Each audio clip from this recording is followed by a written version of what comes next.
I could have predicted Nicole Brown Simpson's murder, and by the end of this video, you will be able to predict future intimate partner homicides. Because O.J. Simpson's case was a classic case of intimate partner homicide. The murders of Nicole Brown Simpson and Ron Goldman rocked America in 1994 and 1995. In fact, O.J. Simpson, ex-husband of Nicole Brown Simpson, is said to have been the most famous American on trial for murder. In the 30 years that have followed, people have publicly claimed both his innocence and his guilt. But today we're going to look at this case through the lens of somebody who studies intimate partner homicide. Me. Let's look at the power dynamics in this relationship because they matter. When he first met Nicole, she was 18 and he was 29.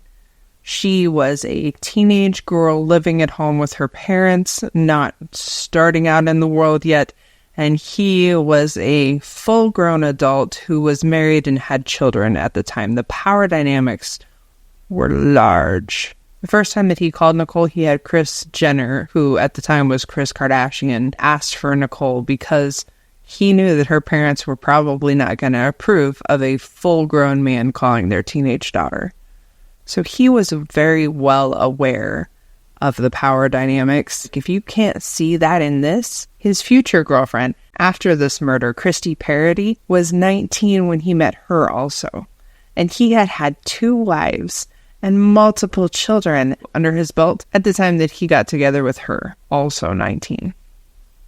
So if you questioned that before, you shouldn't anymore. Like, he was perpetrating on these girls because of power dynamics. Did he want to get married, have babies, or move in really fast?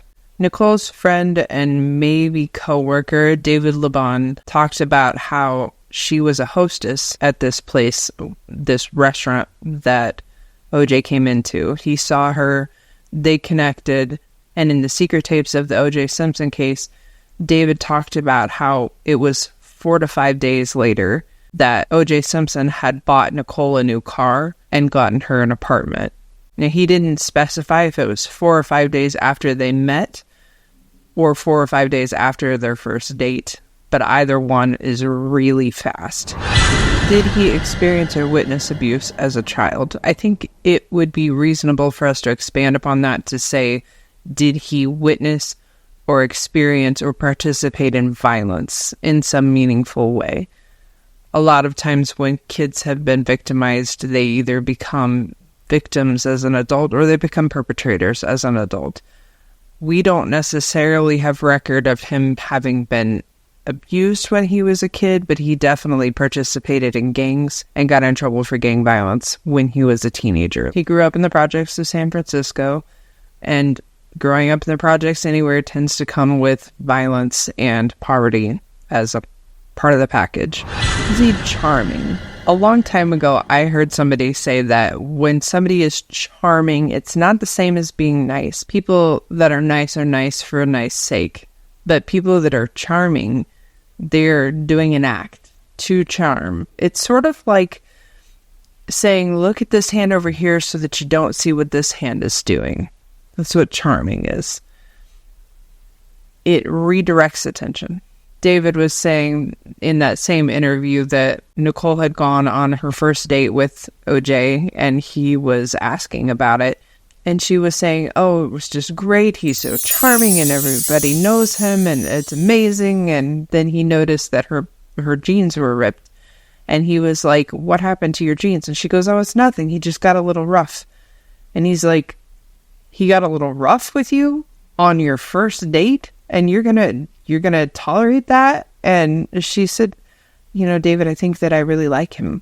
And I can relate to her in that moment because when I was in high school, I let guys do a lot of things and treat me in a lot of ways that I didn't deserve because I liked them. As a teenage girl who doesn't understand her value, that's totally understandable. And then on top of that, when you add the power dynamics of him being older and famous and wealthy, out of the park. No wonder that she stayed in that after that. That should have been a huge red flag and a bye-bye right there. But with those power dynamics, that wasn't going to be the case. In another part of the interview, the attorney for the Goldman family, representing Ron Goldman, he said he was enjoying just small talking with this guy, and he really wanted to ask him about things that he did to get the Heisman Trophy and stuff, and he sort of had to get a hold of himself and be like, wait a minute, I'm here representing my client, and he killed my client because he was charming. And I feel like that says a lot. You know, maybe this silly little teenage girl that she was, or I was, or lots of other ones are, might not notice something like that, might not pick up on it. But an attorney, they're pretty savvy when it comes to stuff like that. And he even found himself falling for OJ's charm. Was he controlling? Fred Levinson, one of the directors from the Hertz commercials that he did back in the day, talked about how he was very controlling. In fact, he said that he had to have a friend call and make up an excuse to get him out of OJ's house when he was there for poker, because you didn't leave until OJ said that it was okay for you to leave. And he said that was just the way he was. That was just his personality. Then David talked about how he remembered doing game nights over at the Browns, and OJ would be there and he would have to win, he said, because it was just all about OJ. Nicole's friend Robin Greer talked about how she hadn't talked to Nicole in years because she had divorced her husband, and she believed that OJ didn't want Nicole to talk to her because he didn't want Nicole getting the idea that divorce was an option, so he didn't let her talk to divorced women. During the court process, Nicole's sister Denise Brown testified that one time she had been there with Nicole and OJ had grabbed Nicole's crotch and said, "This is where babies come from, and this is mine." She couldn't believe how Nicole just brushed it off like it was nothing, like she was used to that kind of treatment. Robin described Nicole's personality as very strong. She had a unique personality and she was strong-willed. She said that Nicole was the one thing that OJ couldn't control fully. He couldn't possess her fully. And she believed that that's the reason that he killed Nicole.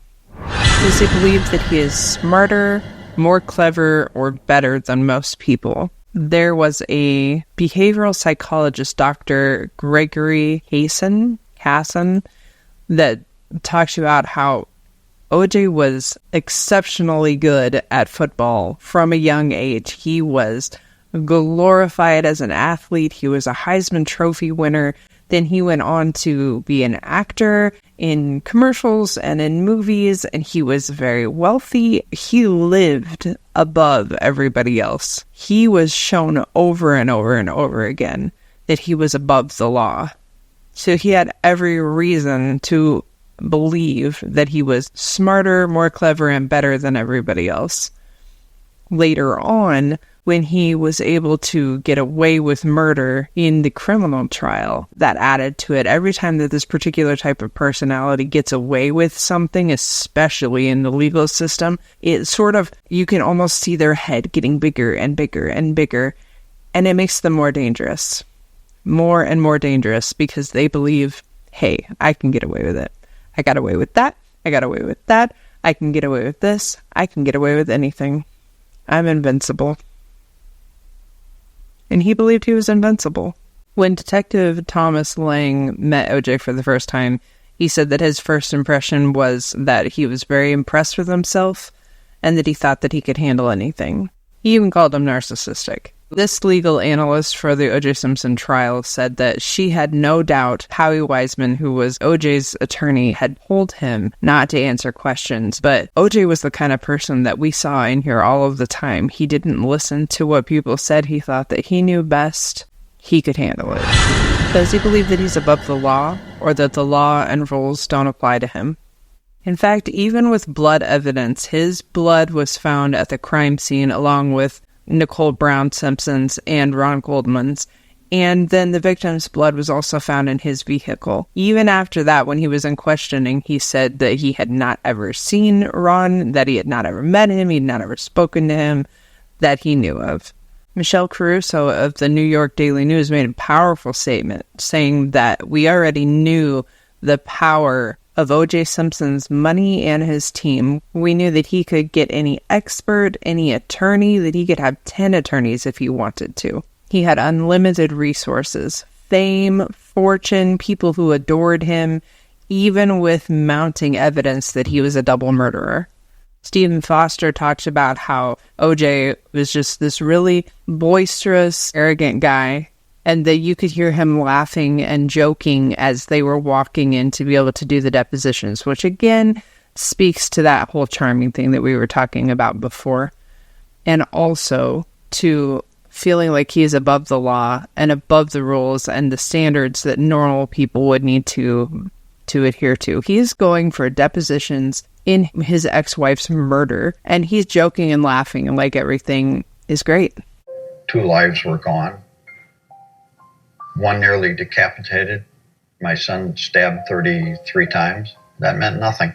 And it was very clear that he wasn't concerned about what was going on there. He didn't value it. This was beneath him. That was very obvious from the videos. OJ did an interview and he was like, Goldman, who I have a lot of compassion for, even though he lost, I lost somebody that I loved too. And then I lost more because I lost my life and I lost my money. And OJ's like, I don't see anybody trying to pay me or the taxpayers back. And Dr. Great was like, wow, he really just didn't get it. Fred lost his child. And he has over and over again this need to make himself look better, which is a personality issue, and a lack of empathy. Over and over again, he shows this lack of empathy and how empathy is needed in order to feel guilt.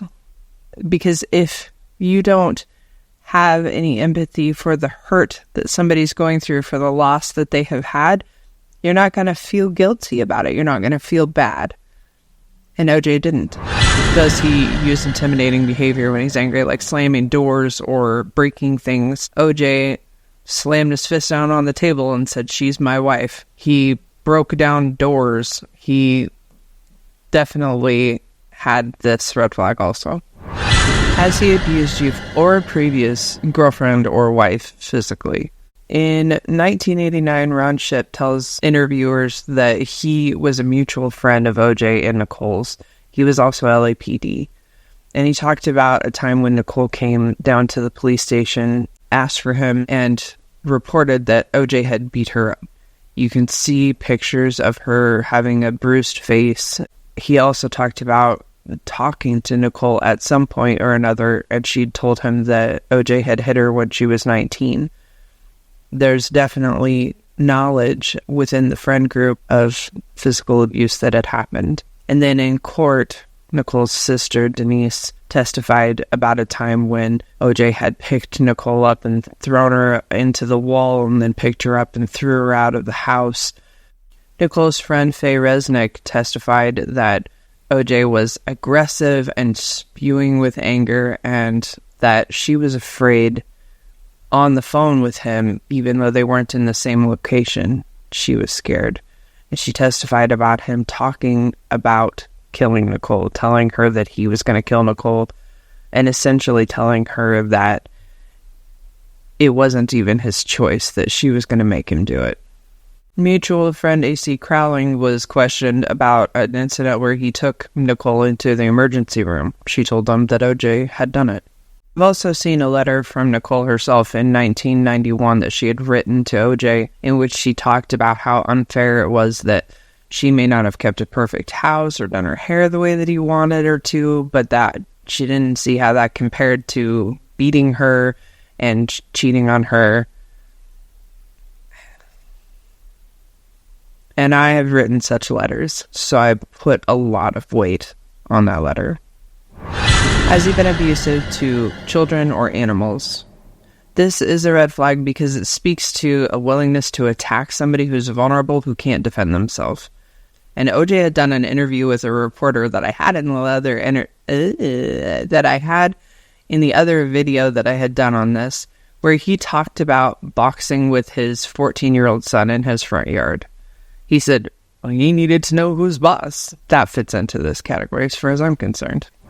Has he stalked you by any means? That means, has he stalked you himself in person? Has he stalked you using other people? Has he stalked you using technology? Any of those things apply. In OJ's case, it seems like he was doing a lot of stalking himself. Detective Lang talked about how 6 months before the murder, neighbors had reported OJ being in Nicole's front yard, prowling around at night, wearing a stocking cap. Robin talked about how Nicole had talked to her about the fact that she felt like she was being stalked by OJ, that he knew her every move and that she was afraid. Nicole's boyfriend, at the time that some of this was going on, talked about how OJ would show up randomly where they were, which is definitely an indicator of stalking. None of it happens once, but if it happens fairly regularly, which it did for them, he talked about how at her house, if they'd shut the lights off like they were going to go to bed or something, that the phone would immediately ring, and when they answered, nobody would be there. Like somebody was watching the house and just trying to keep them from going to bed. And then there was also interviews done of OJ where he had come over to the house around midnight uninvited and then happened upon her and her boyfriend in some kind of a sexual encounter, and how he rang the doorbell as he left or whatever, but he just definitely was around. He was definitely stalking her. It's something like 75+% of women that have been killed by their intimate partner or their ex were stalked by them first. It is a huge number. So when it comes to things that we look at that are indicators of probable murder, stalking is one of the biggest, and it was definitely going on in this case.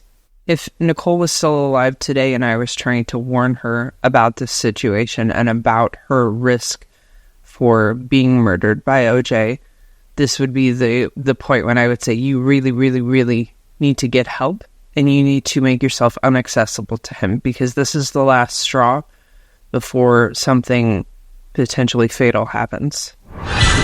Does he use threats to control you? You'll notice in the article on the screen, he threatened to kill her at least once, but I imagine that it was more than once, and I imagine that it was more threats than just this one.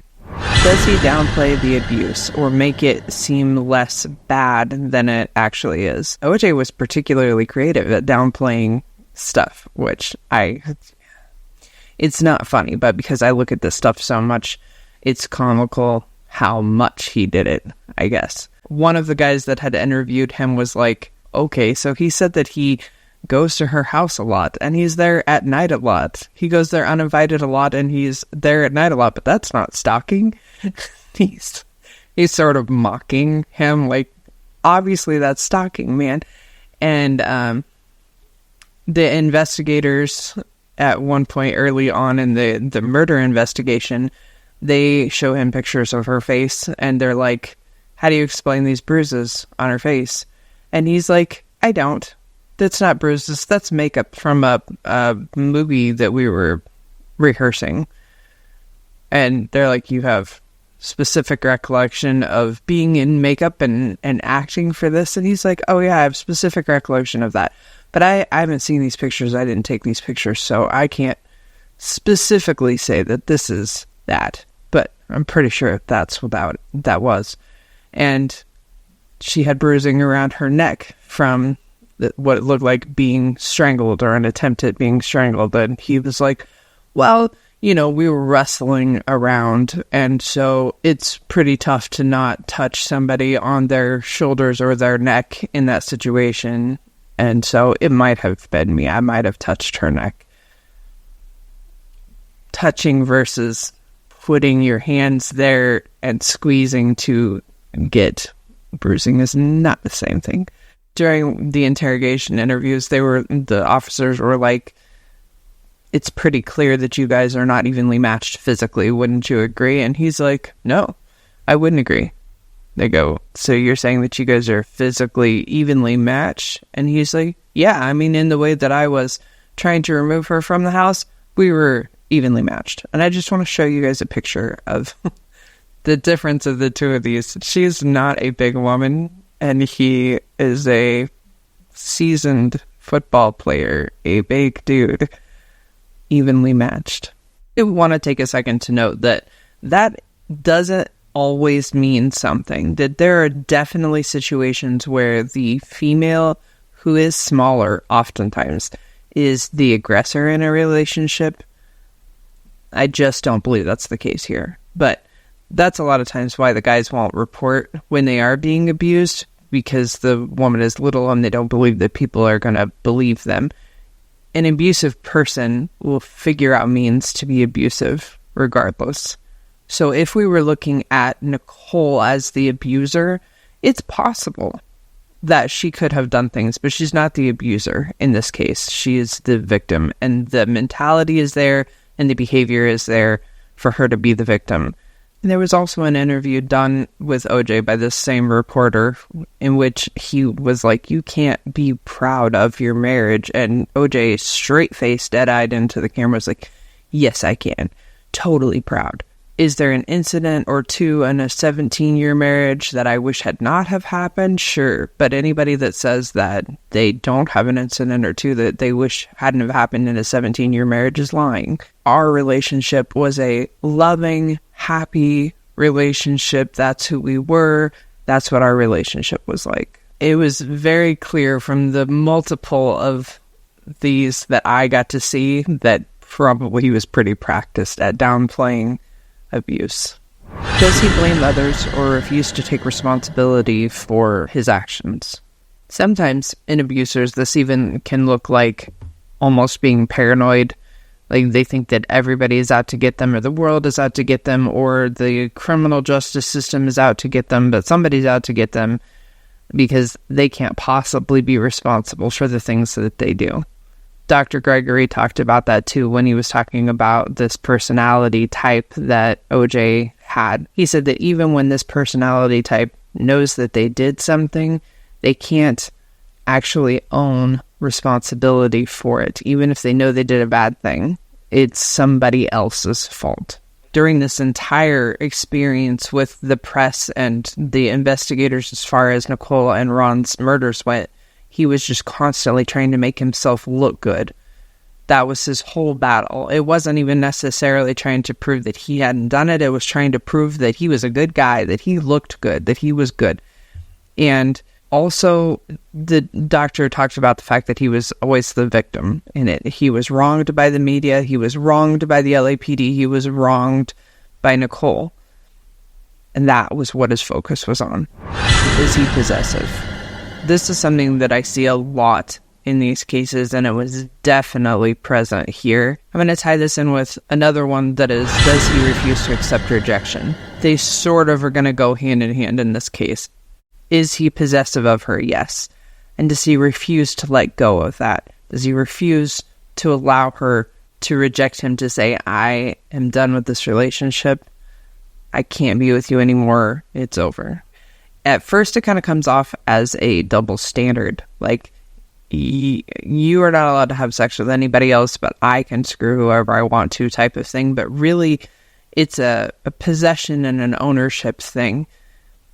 They talked about how as he rose in fame and stuff, he also became sort of a playboy, that lots of women found him desirable and that he had no issue with making good on that. They talked about his cheating and the women and stuff. But then Nicole's boyfriend talked about how the first time that they were out in public, he came into the restaurant because he magically knew where they were because he was stalking her. He came into the restaurant, slammed his hands down on the table and was like, she's still my wife. Like there was this possessiveness to this situation. And in reality, that I think is the rest of the puzzle in this case for why he would murder her. In the civil trial, the investigators talked about how they needed to figure out why he would do that, given that he had a new girlfriend already at the time. And this is kind of that link right here. It's that it doesn't matter that he's with somebody else. The person that he wanted to possess and control was Nicole. And so he could be with whoever he wanted to because it was all about him. He was controlling the situation. But when Nicole, the person that he wanted to control, didn't follow what he wanted, That was the problem. In fact, the girlfriend had broken up with him the same day that Nicole said, "No, we're done. This is done."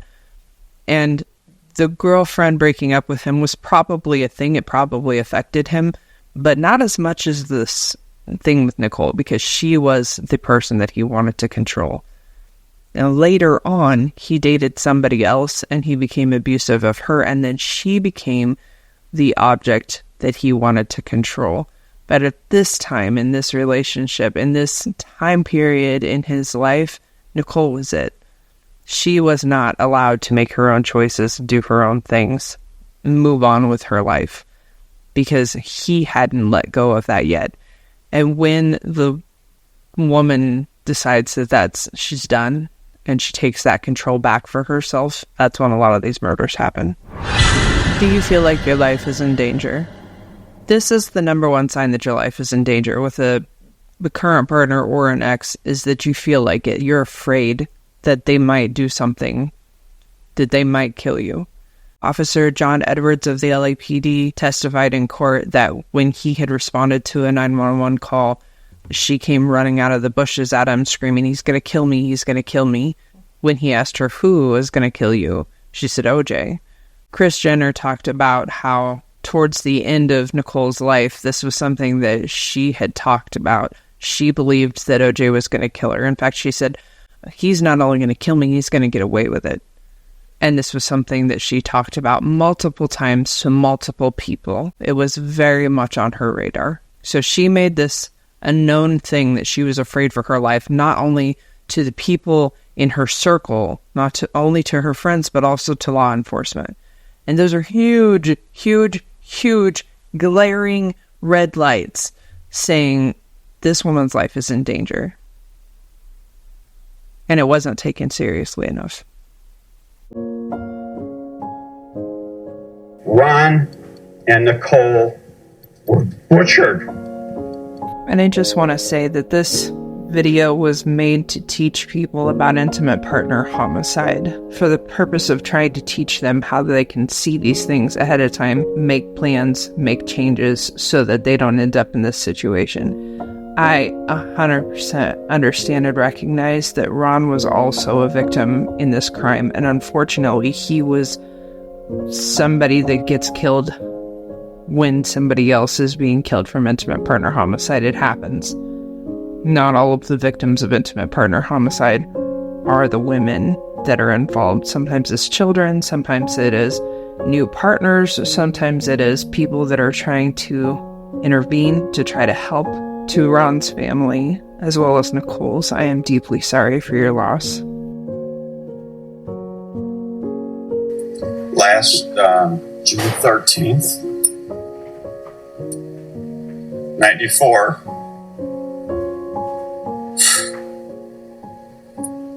was the worst nightmare of my life.